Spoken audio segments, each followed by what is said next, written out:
Welcome to You, Me, Empathy. Thank you for listening.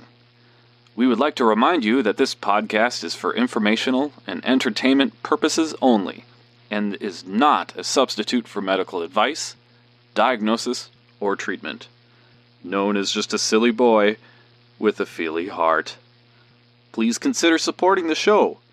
Check us out on Patreon or simply leave a review on iTunes. Here's your host and creator of the show, Known Wells. Greetings, feely humans. Welcome to You, Me, Empathy. Today on the show, episode 33, I talk with my friend Michelle Dalpont about fitness, body image, and doing what's right for you. All things we can probably relate to on some level or another. Michelle is deeply ingrained in the fitness community. She is very passionate about weightlifting and fitness. And so I was kind of a student in this episode. She taught me a lot. We explore things like societal pressures of health and body image, mental health in the world of fitness, doing what's right for yourself, body dysmorphia, eating disorders, self-criticism, comparing ourselves to others, self-shame, body confidence, the fitness community at large, Instagram models, fitness entrepreneurs, or fitpreneurs. Yep, that's a thing. And I learned that, which is neat. And the power of doing your own thing. I was grateful for Michelle to share her background and her story. But before we get into episode 33, I just wanted to remind you, if you could, go over to Apple Podcasts, iTunes, and please leave a rating and review of You, Me, Empathy there. It helps out the show. It's a free way. You hear that? Free way to support this show, this little podcast that I put out every week, and don't charge you for. Not that I would ever do that, but it would just be it's a great way to support the show without having to spend money. And I would appreciate if you did so. I love you. Thank you for doing that. And give us a follow on Instagram and Twitter at YouMeEmpathy. We also have a great Facebook group at facebook.com/groups/YouMeEmpathy. Go add yourself there and join the community. The last thing I'll say is, look out for, I'm going to be creating a You, Me, Empathy newsletter. So if you're interested in that, look out for that. I'm going to be creating a sign-up form on the website, knownwells.com, NONWELS.com, pretty soon. So look out for that. Okay, enough of me blathering away. I love you. Thanks for being here, guys. This is episode 33 on fitness, body image, and doing what's right for you with Michelle Dalpont.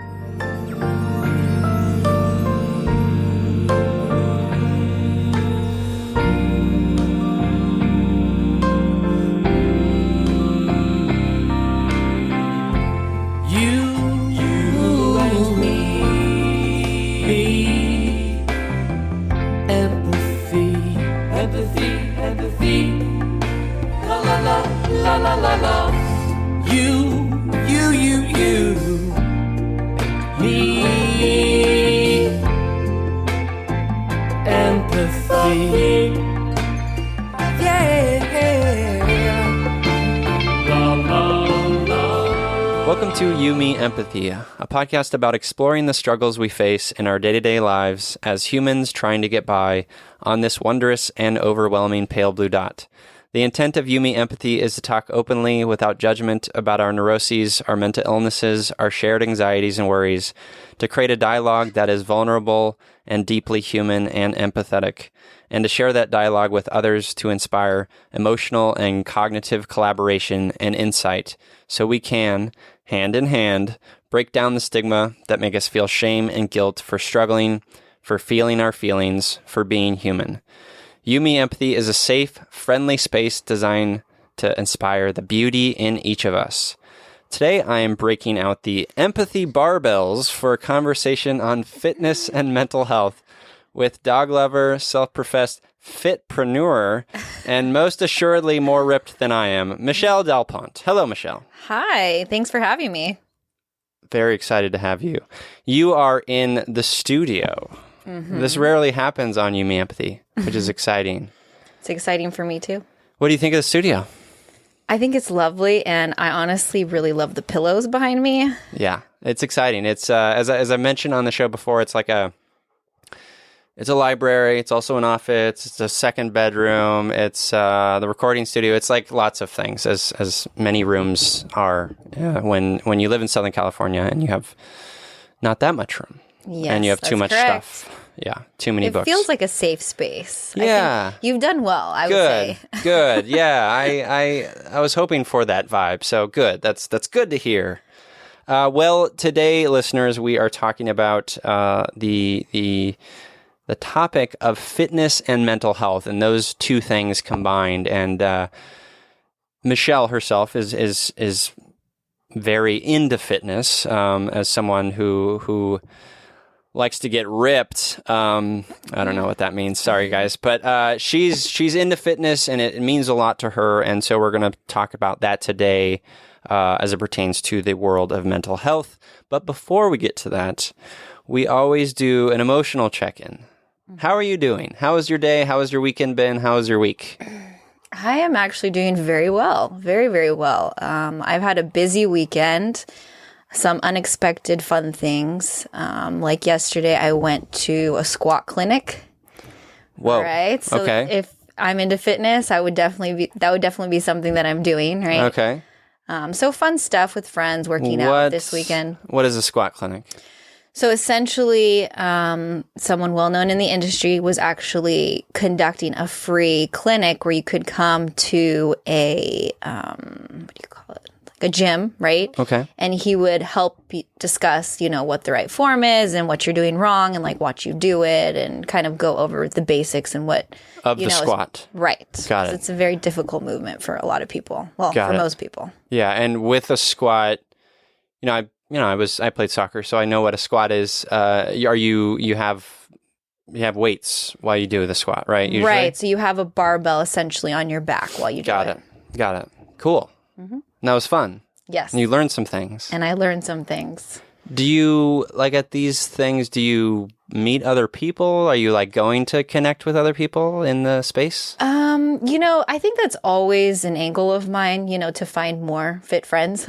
Okay. So that's always something that I'm open to. My girlfriend actually invited me to it because she's also been thinking about her form and, trying to figure out what's the best way for her to squat as well. So she knew I was interested in it, and we're like, yeah, sure, why not? Let's do it.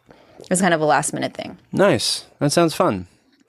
We'll get into this, but it seems like I'm going to pause on that thought Okay. and get into my sort of emotional check-in this week.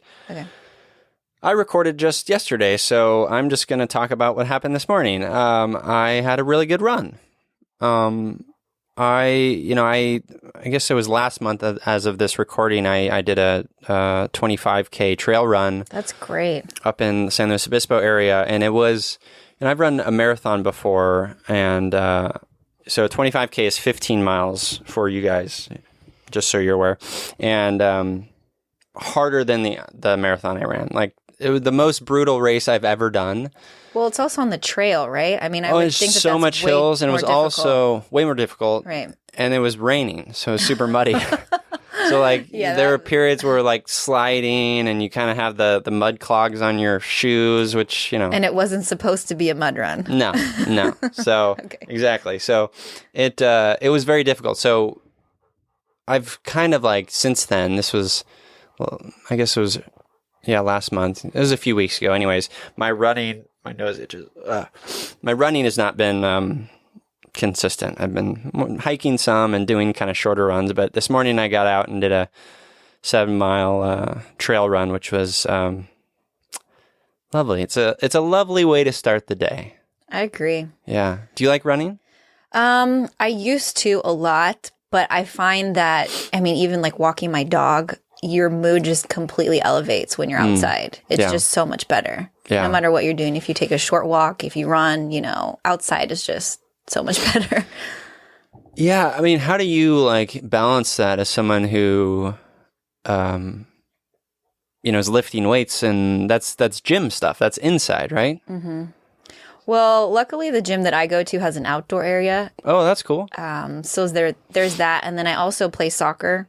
Oh, you do? I started playing recently. Nice. So I get to be outside. It's Cool. not during the day normally. It's at night. But so that helps too.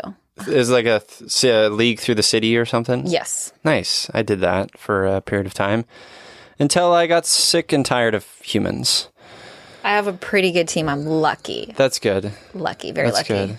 Yeah, I got tired of like, I don't know. I just played for soccer for so long, and then I just got tired of young. I mean, I'm being like the old man now, but like young people, like hotheads, like want to fight, and like, you know, people who don't show up or like show up at halftime or whatever, and you lose because you have two fewer people. You know, that's definitely a struggle. My team is considerably younger than I am. Yeah. So I'm the old lady in the group. Yeah. But I kind of take it with a grain of salt because I figure that leagues like that, one, are just typically like that. You know, people decide to take road trips, especially when you're younger. I feel like people are a lot more fluid with their plans. So I understand that.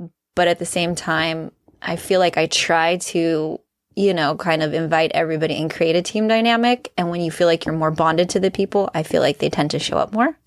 So I don't know if that's like reverse psychology on my end or something, but I try to do that. Yeah, that's interesting. I think that's a good framework to help. Yeah, I just got tired of it eventually, but that's cool that you're doing it. We are old. Yeah, well. Yeah. I think I'm you're still younger 21. than I. I think I'm still 21 in my head. At least my body thinks I can do a lot of those things. Relaying how old you are? No, I don't give a crap. Okay. I'm 30. Okay. Yeah. So you are young. Yeah. Well, not compared to the people on my team. Yeah. I think there's some that are like possibly under 21. I don't know. Yeesh, yeah. Yeah. Yeah. So their energy levels are a little bit different than mine. I cannot run up and down the field 5 times and then just be cool. I will be dead on the side.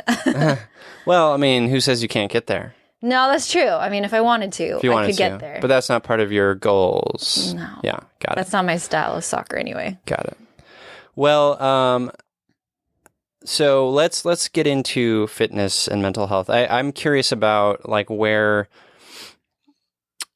did it start for you? Like, you know, is this new for you? Your interest in sort of lifting and fitness, and like what sort of transpired prior to that that sort of inspired you to get into that stuff? Sure. So, I mean, I found myself. I like to do a lot of introspection and see what's going on with me, like my own check-ins, right, with myself and my emotions. And I just That's super important. Right. It's very important. And I was going through a period where every check-in I was having, I was just not feeling good. I was just feeling depressed. And I didn't know why. And I was, you know, like, I just wasn't happy with what I was doing. And I always knew that I've always been active, I would say. And at some point I'm like, you know what? I just need to kick my butt into gear and get a personal trainer. And that's really where it started. I was like, you know what? I need to do something different. I need to kind of shock my systems. And what's the best way to, you know, promote like a healthy lifestyle than actually doing like physical activity, right? I knew every time that I would work out more that I would feel better. So I figured that would be just a positive influence in my life. Mm-hmm. So I started going to a personal trainer. It got expensive very quickly. Yeah. So I had to try to learn a lot of things on myself. And as I was doing research and going to the gym by myself, I got really invested in it and I started to do it more and more. And it just became something that it was almost like my coping mechanism. So every time I actually was sad, instead of going back to my bad habits of, I still would do it though, like order a pizza, have some wine, whatever. That's like my thing, right? Sure. I would force myself to go to the gym. And then afterwards, I would just feel 10 times better about myself. I felt good about my body. I felt more productive. Just, it started to shift my mindset, I would say. And then I just became addicted. Mm-hmm. So what, like emotionally, what was going through your head? You said you had some bad habits in terms of like what you felt sad, you felt depressed, anxious. Like what was going on emotionally? I felt like, you know, I I went from a lot of startups to like a corporate environment, and I thought that that's what I wanted, and I felt very like disillusioned at some point. And I was like, why don't I feel satisfied with this? Like, this is what I thought I wanted, right? So I just was kind of in a funk with like my career. Dating wasn't going very well. It was just kind of everything, really. And I just kept feeling really dissatisfied. And when I was doing reflection, I realized that most of the things that I was doing were distractions from the fact that I wasn't happy. So drinking or going partying at night, or, you know, like trying to hang out with wrong people, just, you know, just bad decisions, right? Sure. All those things that would give you like a temporary high would crash very easily. And I just wasn't very happy when I ended up, you know, not doing those things. Yeah. I was like, what's more sustainable? You know, what do I need to be doing versus distracting myself from, you know, not being happy? That's interesting. So you were feeling disillusioned. You were feeling like you had no direction. You were feeling unhappy. Right. And you found some of that happiness and direction in working out. And what about working out made it that way? Like, was it the physical transformation? Was like, talk about that a little bit. I would say it's just the emotional state was the first one, right? I mean, after working out, it would be like a high, right? The harder you pushed yourself, you'd be really tired and you'd be really proud of like your accomplishments, because a lot of what weightlifting is, well, to me, is pushing yourself to new limits, right? Pushing the boundaries. And so I always like a challenge, and accomplishing challenges always makes me feel very good about myself. So that was one thing. But also my eating habits became a lot better, and I found that my body just felt better. I didn't feel so sluggish. I didn't feel so tired all the time. And so just everything combined just made me feel a lot happier and a lot more upbeat, I would say. And did those feelings, I mean, were you still in the corporate job? Were you still? Yeah, I'm still at the corporate job. Okay. But, you know, there's a lot of different things going on for me right now. Like, you know, I wouldn't say that I'm trying to find happiness in my corporate job. It's just something that I know that I'm doing right now to pay the bills, because I'm also, you know, going into my own entrepreneurial adventure. So that's also part of the fitness inspiration. See. I could totally relate to that idea where you're doing a thing like your corporate job. Like, I've definitely been in terrible corporate jobs where you do what you have to do to make the money, and then you have your other things that are really your true passions, right? Right. Yeah. That's important. Those are important to have. And when you can make them both the thing, well, that's the idea, right? That's the goal, right? Yeah, that's it. You're working towards that. Yeah. So how long have you been at this in terms of lifting weights and sort of focused on fitness? I just reached my 1-year anniversary in March. Congrats. That's right, my fitversary. So I'm a year and a month probably into, I would say, being more dedicated really to fitness than I have been in the past. Talk to me a little bit about the emotional transformation. And I'll use an anecdote for myself in that I talked about running earlier. Running is a huge part of my therapy, right? It's essential, really, and it's a, you know, I go to talk therapy, but running is, you know, part and parcel to that process and my mental health. It gives me great clarity of mind. It helps me process things. Yeah. You know, all sorts of things. What does the lifting do to your sort of mental state and your emotional state? I would say something very similar. I mean, it gives me clarity too. You know, it's just something, it kind of just feels like home because I do it so much now that's what I do, and that's how I cope, and that's where I process, and that's just kind of my safe space, you know? I'll have a crappy day and I'll go and do it, and it's just like, oh, this is what I do. This makes me feel good. It makes me feel productive. And honestly, when you're going through so many things, or you have a lot of, you know, I always screw up anecdotes and metaphors and stuff. Balls in the air, juggling, whatever that is. Sure. Feeling that sense of accomplishment, like after a workout, especially one that you didn't want to do or dragged yourself to, I feel like it gives you a lot more mental clarity to be able to handle the other things in your life that are so difficult. Mm-hmm. Like what? I don't know. I mean, I think just life always throws you curveballs, right? It's a lot of ball analogies going on. I know, right? It's soccer, maybe. I don't know.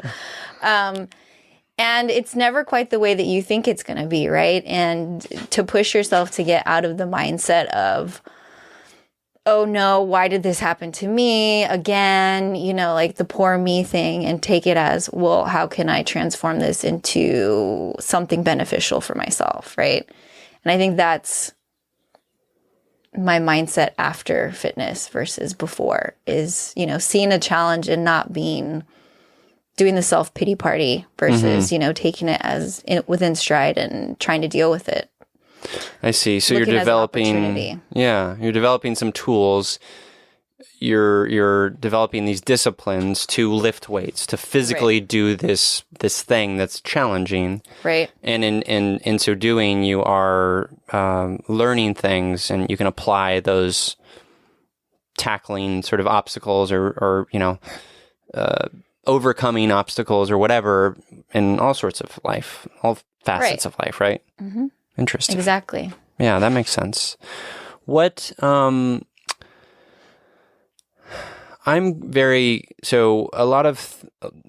talked a lot about on this podcast, the sort of the mind-body connection. Mm-hmm. And I've been reading for like 6 months now. I put it down for a while, and I picked it up again this week. This book called The Body Keeps the Score.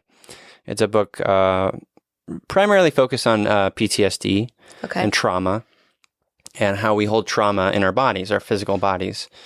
And a lot of the sort of current way of thinking about treatment and treating people who've gone through trauma is more body-based things, like mindfulness, like yoga, like somatic healing, even like the touch of like massage or whatever. Like these are all sort of like more body-based healing modalities. I mean, I think it's true.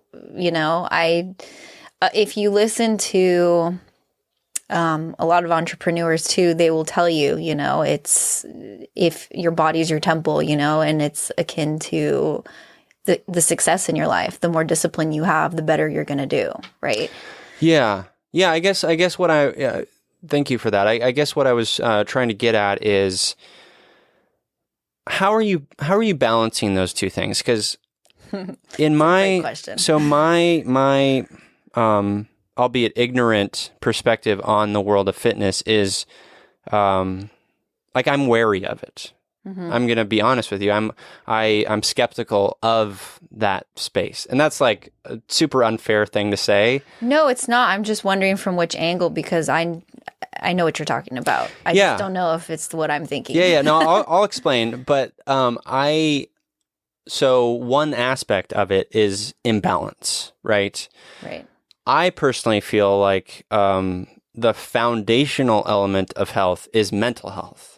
Yes, I agree with you. And without that, then the physical really can't happen in a way that's pure and healthy. Yeah, I agree. So what do you do? Are you doing other things to sort of promote or support your mental health in addition to the lifting? I mean, yeah, there is. I mean, I don't just lift, right? I think that if you just lift, you're kind of stupid. You have to. There's a lot of preparation. You have to do stretching. You have to do yoga. You have to take rest days. You can't just go 24/7. And to be actually, a bodybuilder or a power lifter, you need to learn to, one, listen to your body, and two, to take those rest days and do the non-heavy, maybe not so sexy, like Instagram-worthy things when no one's watching, because otherwise you really don't progress. The best results that I've gotten are when I take rest days and I sleep and I do yoga and I stretch, because without that, it's too much wear and tear. You have to, everything in life, I think, is balance. Yeah. And are you getting that message in that world? Now that you're in that world, are you getting that balance message that... Well, I mean... Or is there pressure? It feels like there's a lot of pressure. In what aspect? Within the space itself, and this is fully ignorant of me, and also you mentioned Instagram. Like that's a huge part of it, probably, I think too. that, it's a lot of fitness is superficial, right? So it's look how I look, right? It's more of a physical thing and less of a mental. And one, I don't agree with that. I think that that's a great byproduct of what happens when you're fit. Mm-hmm. But if that's the only goal, to me, that doesn't seem balanced, right? I mean, I don't... Like, for example, I have some friends that are very, very into it and do like bodybuilding competitions, right? And to do that, you have to be, one, very dedicated, but two, there's not really a lot of balance when you're doing that, right? Because it's really tunnel vision, and you have to eat like maybe the same meal 5 days in a row, or very, very boring things, and if that works for them, that's great. And everybody's different. But for me personally, that would not work, right? I need variety, and I need, I think we all need variety. I would argue that that's not healthy, what they're doing. Well, the thing is, I feel like I've also let go of judging people a lot more. Sure. That's good. That's a good thing. Yeah, because what one person does in fitness is not what another person's going to want to do, right? Right. And I feel like even within the fitness world, everybody's so judgy and quick to say that, oh, that person's not fit, or, oh, they're not doing it right. And honestly, if you're active, if you are going for a freaking walk, I give you kudos, because the thing is, I think just finding the level of health and fitness that personally suits your life is what you should be doing, not what everybody else is doing. Agreed. I think intent matters. Right. I think I'm personally sensitive to this because I'm like sweating over here. Because I don't know if you know this about me, but I had anorexia in my late teens and early 20s. I think you may have told me, but I'm not sure. And it didn't come from a place, the sort of impetus wasn't, the sort of common mythology of anorexia is that it comes from a place of vanity. That does happen, but that certainly wasn't the case for me. It came out of this really deep depression and things like that. But nevertheless, I was restricting calories, right? Mm-hmm. And not eating. And I almost died because of it. And so I have like this hypersensitivity to any sort of diets, any sort of like framework people are setting up where their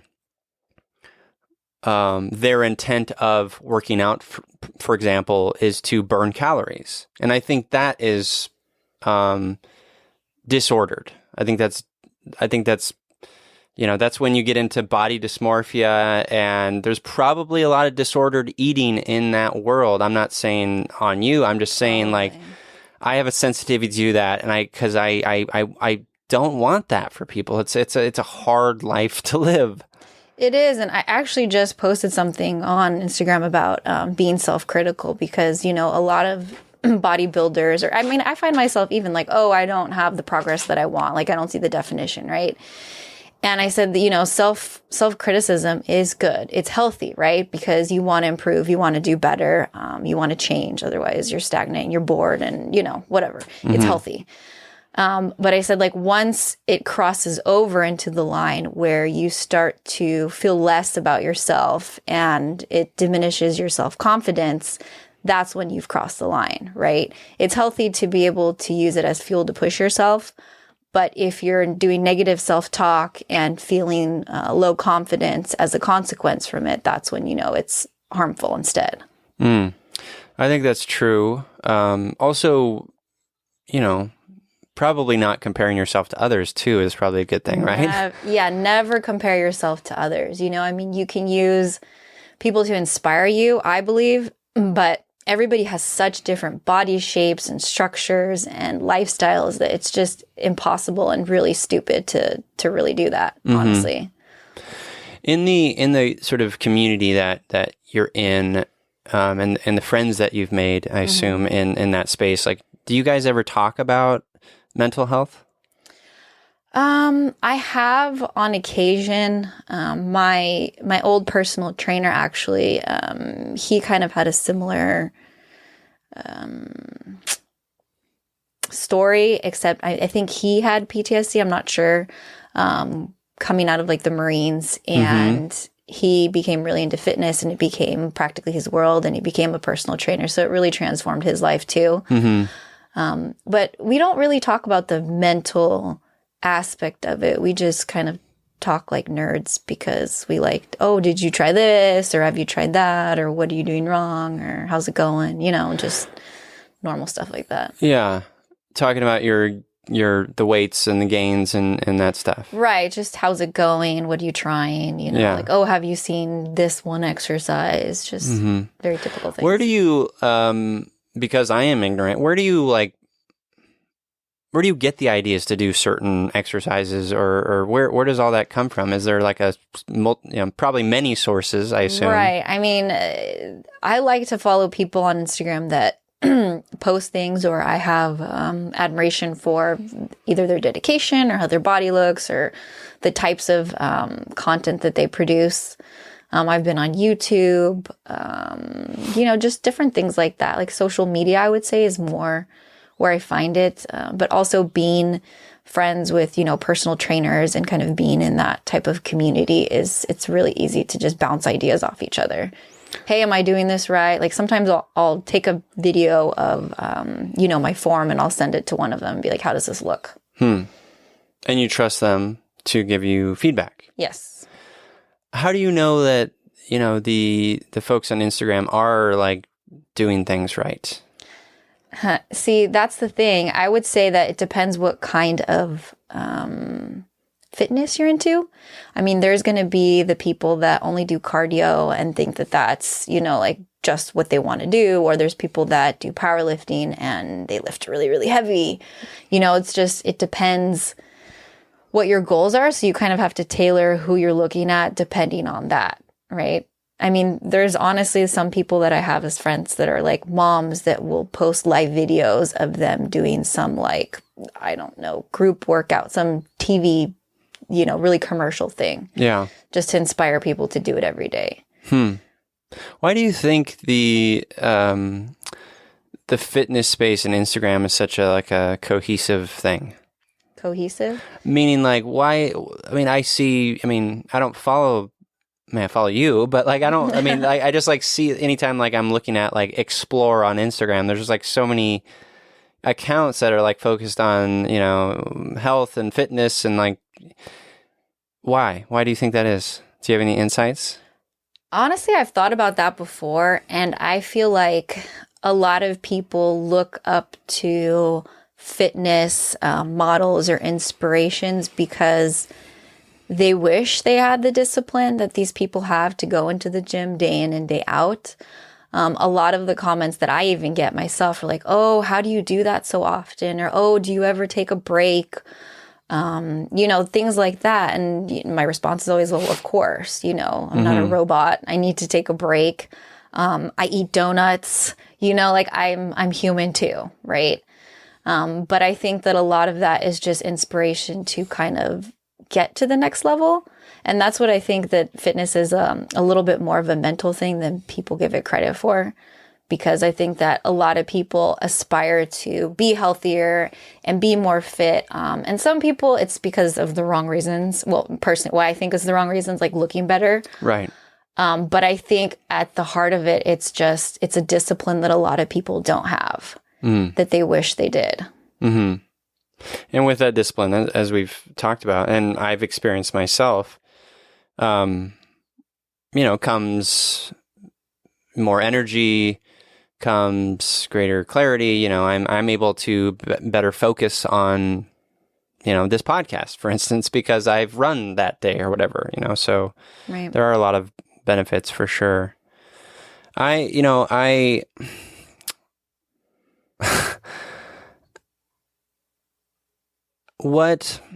What are your, so you on your Instagram profile, you have fitpreneur. What does that mean? What does that mean? I like making my own hashtags. That means I'm a weirdo. So fitness and entrepreneur, these two things combined, what does that mean for you? So to me, that means a different type of lifestyle. You know, like you were asking, I think earlier, how do you balance that? And we never quite got to, I never quite got to answer that. And I think that, you know, part of me being an entrepreneur is the fact that fitness helped me get there. And so I feel like it's opened a lot of doors, or opened my thought process into thinking that I can do things that I once thought were not possible. And so for me, combining the two words is kind of an inspiration, like one path to another, or, you know, like they both go together for me. Mm-hmm. So that's the reason I created that. Yeah. Well, I didn't create it, but it was already there. Sure. I don't know how popular it is. It makes sense. I mean, it makes sense. Like on one side, we talked about it. What are your, you know, outside of like obviously the personal, physical and mental growth, right. You know, do you have goals like in terms of business? Yes, I do. I haven't really publicized it to many people. Okay. It's in the works right now. And essentially what I'm working on is actually something that's an app for fitness, but it's not traditional. I would say it's not traditional in the sense that most people understand fitness apps. It's not a calorie counter. It's not to track your workouts. It's not to give you a gold star every time you check in, right?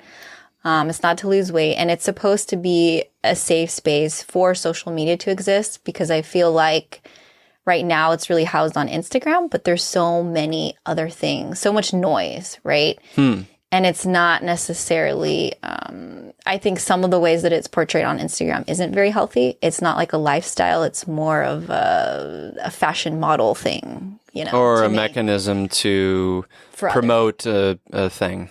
Right, exactly. Like a branding purpose. Like, look at me, I'm an expert, so I have other opportunities to make money, I don't know, right, whatever. This company's paying me millions of dollars to support this protein powder or whatever. Right, exactly. Yeah.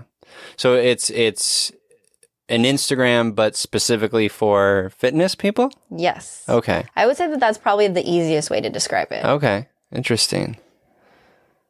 What, So if you know any developers. I do know developers. Yeah, I work with developers. Okay. I do. Interesting. And how are you just in the initial stages of that, I assume? I am. Okay. I'm in the initial stages. So I'm trying to get off the ground right now. Gotcha. Interesting. What, you know, I want to ask you this, like to go back to like what I think there's a lot of body dysmorphia in the world of fitness. Have you ever like run into any of that, like in your own space? Not or just like not disordered my personal friends, but yeah, I think it's very similar to mental health. I think that awareness is there's a big gap for awareness, right? Like people think that they know, but they really don't. And I think that, you know, people need to be educated more. So like, for example, when I try to be friendly with females in the gym because one, there's not that many of us. And two, like, I just feel like we need to stick together, you know? Sure. Men are the worst. They really are. They're I agree. Creeps. I hate the men are creeps. I hate that I am a man. I sincerely do. So, you know, I always try to be friendly with females there. And, you know, I was getting questions by a lady in the sauna a long time ago. And, you know, she was kind of asking me, well, why do you lift? Or what do you do to work out? And I was telling her, you know, and she's like, oh yeah, I've been doing these classes and they've been really great, you know, but, you know, I really wanted to ask you about the nutrition part. And she's like, should I eat after this class? And I just looked at her and I literally wanted to yell at her because I'm like, you should always eat. Like, there's never a time that it's a bad idea, you know? And people are so trained to think, eating, at least for females, I don't know what it is for males, but for females, it's, you know, the less you eat, the better your body's going to look, the skinnier you are, or don't eat meals after 6 p.m., or go on these like fasting cleanses. And I don't believe any of that bullshit. And so for me, my response was, of course you should eat. And then her question to me was, well, what should I eat? Mm-hmm. And I just said, any whole food. That's it.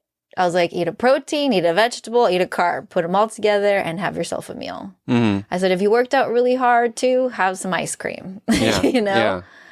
So she just looked at me shocked. She's like, oh, well, I don't know if I should. And I said, you need to.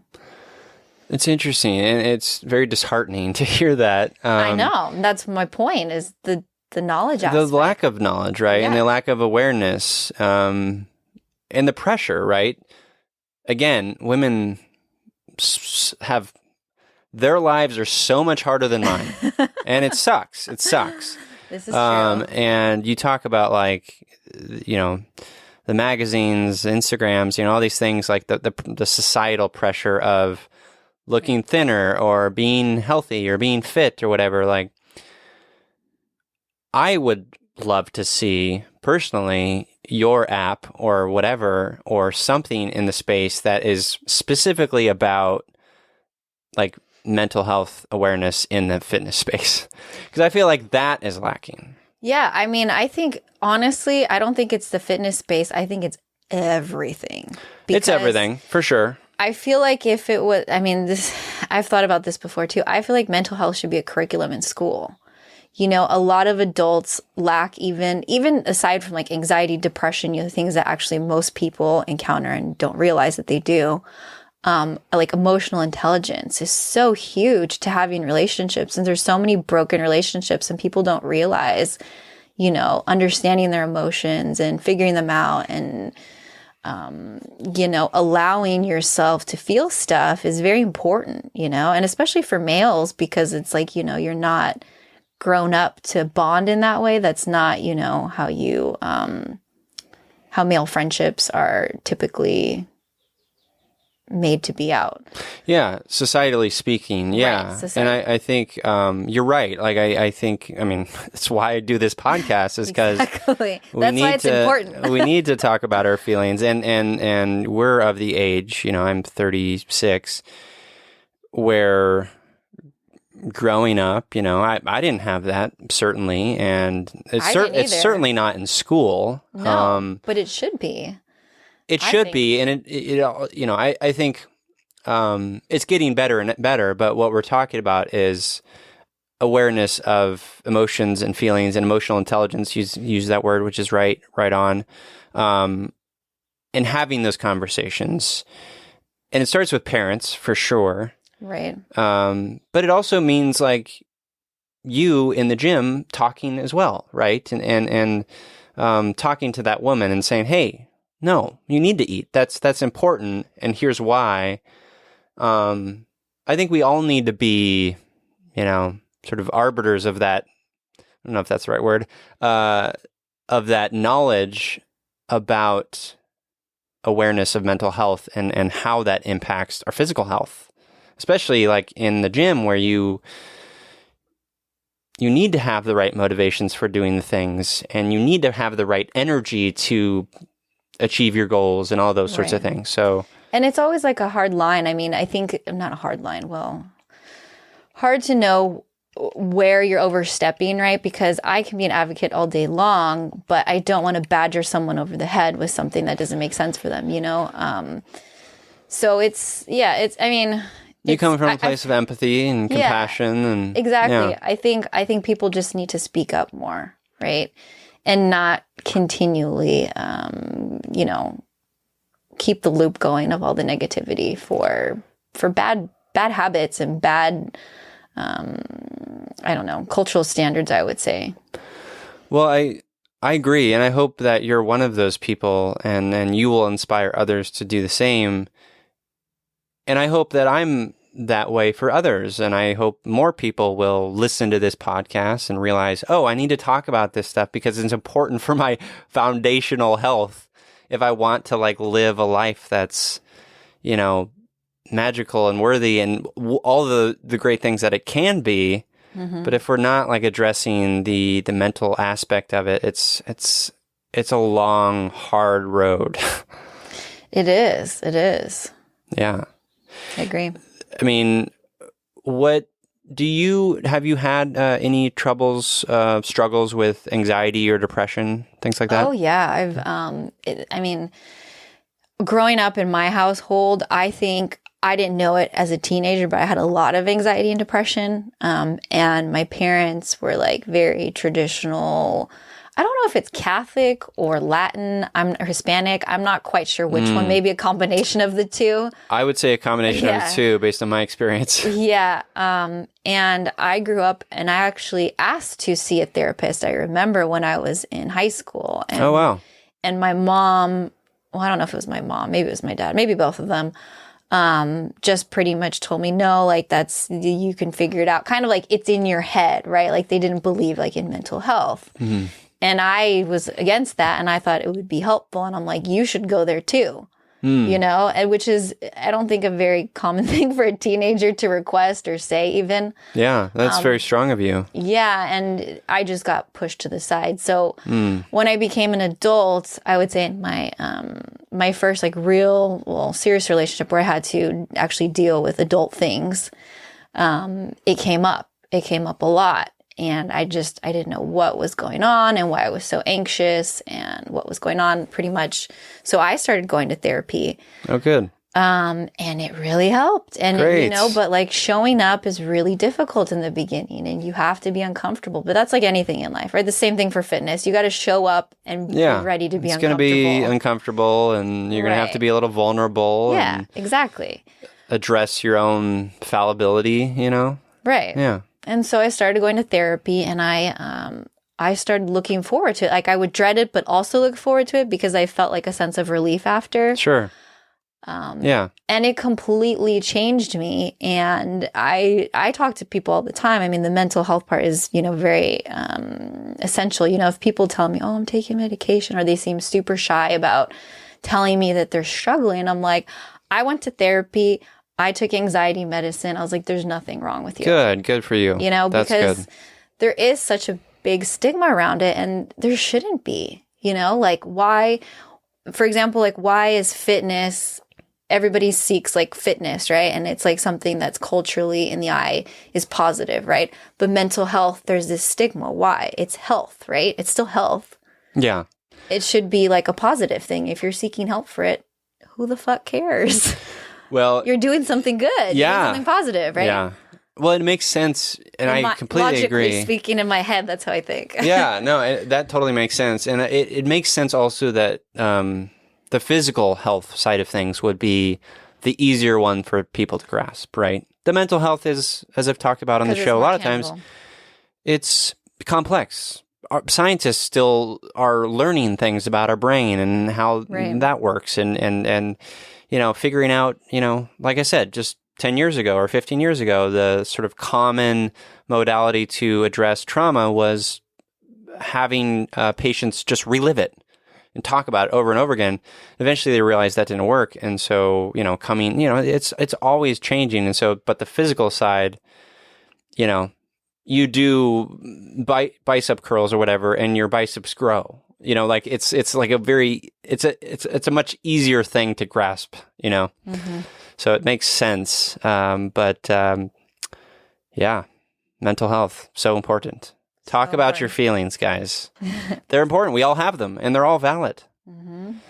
I always say that they're all valid. It's be kind to yourself. And then you're creating this thing where you're able to look at those emotions and have the opportunity to learn about them. But like letting yourself, that's one of the things I learned in therapy, is letting your emotions actually be valid no matter what they are, if you think they're crazy, right? Because a lot of times people have these emotions, but one, they don't express them, so they bottle up into these horrible scenarios. or they just feel guilt and shame for it. And it's not helpful to anyone. Well, and the guilt and shame is probably usually coming from external sources, right? That are out of your control. Well, the thing is, a lot of people are negative. The other thing I realized is a lot of people are negative influences on your life. And the people who make you feel like your feelings are invalid should be out of your life, like just like a snap. Like that's not something you need. And that's what I would tell people, Yeah. Like if someone makes you feel, they say they care about you and they make you feel like your feelings are invalid or don't try to work through it with you, you need to get rid of them. Yeah, those are healthy boundaries. Right. Good boundaries. self-care. That's another good one. Boundaries. Yeah. That's another good topic. Yeah, I talked about that in episode 12. Yeah, with Paul Gilmartin. Yeah, very important. Mm-hmm. So what else do you want the listeners to know about, I guess, what you are about, what you're doing, and those things. I think we covered a lot already. Okay. Yeah, no pressure. Yeah. My message is always talk about your feelings, right? Sure. Like you said, no matter what they are. We didn't really talk about this, but creating boundaries, like not being afraid to say or speak up when you think something's wrong or you're uncomfortable. Like even telling someone that they make you uncomfortable, like that's valid. Yeah. Like people are afraid to even voice that, right? And also like a good example of that maybe that you would encounter or have encountered in the fitness space is feeling maybe a pressure of some sorts to do a thing or whatever. Yeah, I mean, and speaking up and say, "Hey, that's actually not right for me." Right? Like that's the thing. It's like people think that they have an idea of what you should be doing. I mean, I've been told in the gym, "Oh, you shouldn't. Why are you doing that?" By men. Yeah, by men. Oh, mansplainers, the worst. Why are you doing that? And don't you want to get like cut? And I said, no, I want to get strong. And I remember this guy looked at me like I spoke like Chinese to him. And it's like, one, being able to say those things, and that's great. And two, just, I think taking up space. Another message I have is like for women listening to this, if you are into fitness, do not be afraid to take up space in the gym. You have every right to be there as much as the men do, no matter if you're doing your booty exercise, no matter what the fuck you're doing. Yeah. Because a lot of women I see like go into the gym being very timid. I mean, I was one of those people feeling very intimidated. And just because you don't know something doesn't mean you don't have the right to be there. That's beautiful. Yeah, I think that's a great lesson for anything. Take up space. You deserve it because you're a human with feelings. Yeah. Take up space. Do never be afraid to be somewhere. Do not let anyone make you feel uncomfortable. You have just as much right as everybody else. Yeah. And the dudes just screaming and while they do their curls and staring at themselves in the mirror, turn the other way. Yeah. Or just give them a dirty look. I mean, if they give you a dirty look, give them one back. I haven't set foot in a gym in a long time. I do push-ups and stuff at home and silly, I work with the horses and things like that. So I work my body, but mostly it's my legs that are getting a lot of work with the running and stuff, hiking and things like that. Yeah, but that's what you enjoy. That's what works for you. So works for me. Keep doing it. Yeah, totally. Right? Well, let's wrap up the show talking about empathy heroes. Okay. Do you want to go first? Or do you want me to go first? I don't care. I'll let you go first so I know what it's supposed to sound like or yeah, sure. what the model is. Let's do it that way. Well, I've broken the model because I've done this many times, but my empathy hero this week is Victor Hugo. Okay. And he said the quote, "Those who do not weep do not see," which is something I love. And it's just a good reminder of, that crying is normal and valid and good and can bring a lot of healing. And B, just the sort of like the other facet of that is exactly what we're talking about is feelings are important and valid and we all experience them. And if you, shut yourself off from that, you're not going to grow and learn and stuff. And also Victor Hugo is just an amazing writer. So I just want to call that out. So Victor Hugo, you are my empathy hero this week. Now to you. All right. I My empathy hero is my friend, Jen. So Hi, Jen. I'm going to make her listen to this podcast just so she knows she has a shout out. Yes. But she, she's one of the few people that's super, super considerate in her actions towards everybody, almost to the point where it's excessive. And I would say that no matter what problem I've gone to her with, she always makes it feel very, very valid and tells me not to worry about it and to have confidence in what I'm doing.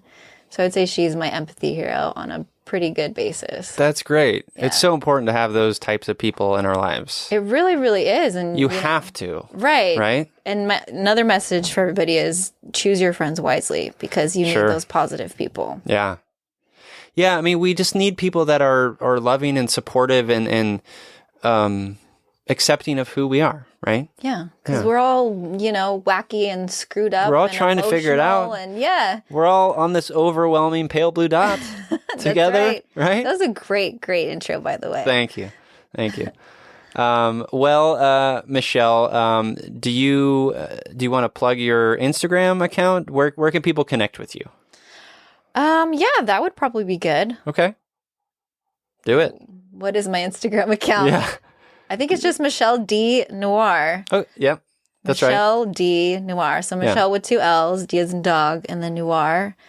That actually started because I like Pinot Noir wine. I love Pinot. It's the best. Yeah, and Noir sounds cool, so why not? Yeah, I like it. And I'll make sure to link that in the show notes, guys. Well, Michelle, thank you for being on You Me Empathy. Thank you for, I don't know, I learned some things. I was enlightened a little bit about the world of fitness. As I mentioned, I'm very ignorant, so I appreciate you coming on to talk about it. Thanks for having me. This was great. Of course, you're welcome. And to you listeners, as always, I'm here, you're here. We're here together on this wayward, overwhelming, awe-inspiring pale blue dot. We have each other. It's You, Me, Empathy.